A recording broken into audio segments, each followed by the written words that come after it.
Y ya para cerrar el programa de este día, nos acompaña un especialista en el área de medicina, el doctor Leopoldo Maizo. Es médico, traumatólogo, se ha especializado en cirugía de cadera y de rodilla y además en la entrevista de hoy nos va a presentar su libro La cadera artificial, que es una obra creada con el objetivo de proporcionar información necesaria con un lenguaje cómodo, agradable, sobre la cirugía de prótesis de cadera a pacientes, familiares, amigos o simplemente curiosos.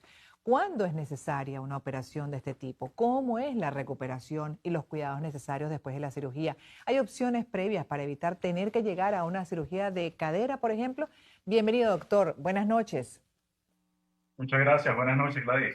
Gracias. Bueno, ¿cuán frecuente además son las patologías de rodilla? Entiendo que es mucho, ¿no? Por el Sí, uso, por supuesto, que le damos, o el abuso, el exceso. exactamente. Fíjate, la cadera es una de las articulaciones más móviles del cuerpo humano. Y como una articulación tan móvil, inevitablemente no se escapa del desgaste de esta misma. Por supuesto, hay que tomar en consideración varios factores que pudiesen acelerar ese desgaste, como el sobrepeso, como los malos hábitos de vida, el sedentarismo, los esfuerzos.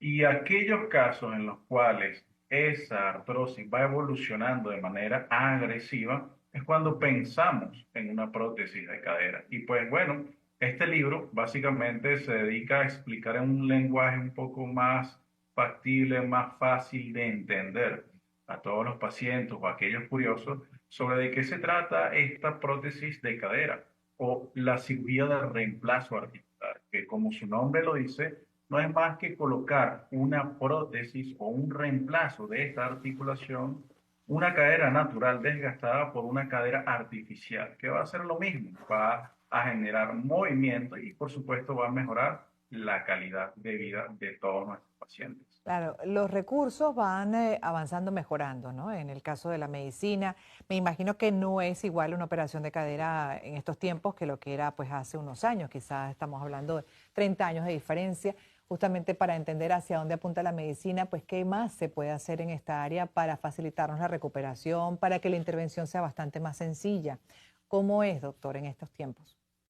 Afortunadamente, la cirugía ha evolucionado de forma satisfactoria, permitiendo que estas intervenciones hagan que el paciente camine incluso el mismo día de la cirugía. Imagínense. En, en otros países se habla de la cirugía de artroplastia de forma ambulatoria, es decir, el mismo día que se opere se va a dar alta el paciente, porque de forma afortunada también tenemos cirugías mínimamente invasivas, que cada vez lesionan menos los alrededores, las partes blandas, los músculos.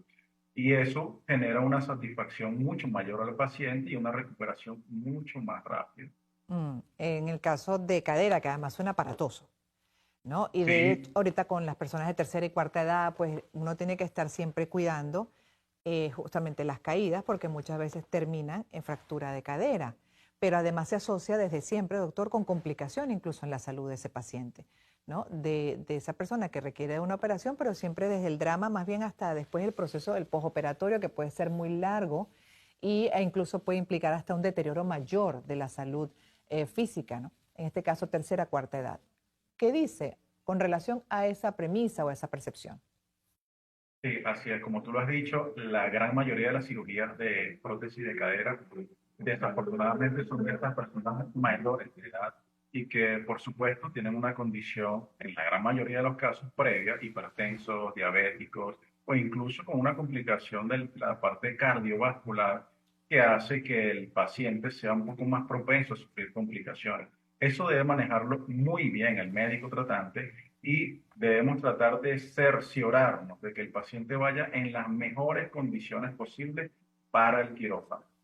Pero la recuperación también es más lenta en las personas de tercera y cuarta edad, ¿correcto? ¿O puede Bast- ser igual? Bastante semejante a las personas de mediana edad. De hecho, estos pacientes se les instruye a que deben realizar ciertos ejercicios de forma eficaz y por eso hablamos de una fisioterapia rápida para que el Ya. paciente vuelva otra vez a caminar.